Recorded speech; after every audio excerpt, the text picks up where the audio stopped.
The Boston Celtics got the win over the Pacers and beat them in the regular season series 3-2. They won this game tonight, 129-124. It was a nail biter down the stretch. The Unicorn!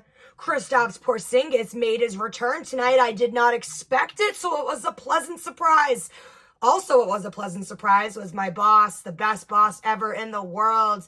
There's no competition. Blessed me with some last-minute tickies.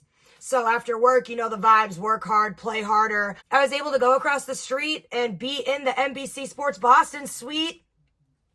And I got to witness the Celtics win this game tonight. The Celtics are now 7-2 in back-to-backs this season. We know we've had a million back-to-backs. So many in January. In true Celtics fashion, they had a season-high 81 points at the half, and then classic Celtics third quarter collapse. We hate to see it. Pacers crawled their way back in this game and tied it up. Celtics then dug themselves out of the hole and ultimately won the game, but giving everyone in the Garden a heart attack per usual. Joe, no timeout Joe, but knows how to call a challenge. He's now 22-9 all-time in challenges. Tatum ended the night 37-7. Brown had 25. Derek, D-Daddy, Ball Daddy, Block Daddy, Steals Daddy, Assist Daddy, Hot Hands Daddy, Does It All Daddy, should be an all-star Daddy White, had 24 points, 15 of which was in the first quarter. So he had a hell of a first quarter today. Yesterday, it was the fourth quarter for him. He shows up when you need him, always there, Mr. Reliable. Kiss his bald head again, KP. Speaking of KP, the Unicorn. He had 17 points in his first night back.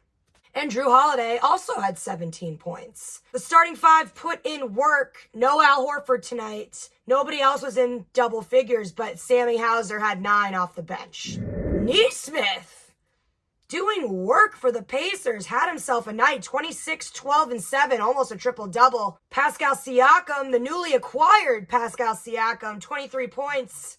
Obviously, the Pacers made that move to be a contender in the playoff push, and I'm here for it. They have a really solid team, not going to lie.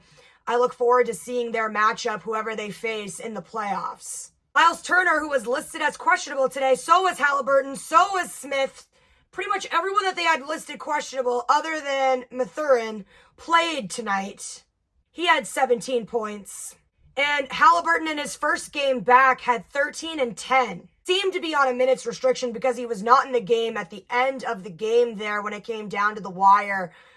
Unfortunate, might have been a game where it went into overtime at that point if he was on the court. We will never know.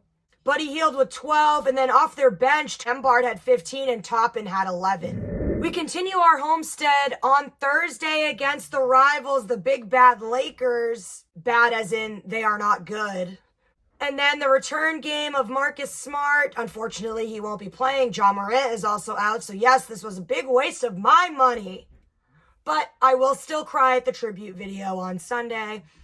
Wednesday, the game I won, woo woo, against the Hawks. And then Friday against the Wizards. I keep forgetting about that game. It's the last game of the 7-game homestead. And I keep forgetting them because the Wizards are not memorable. So until Thursday, this has been Brie Marie D, Boston Banner Bound.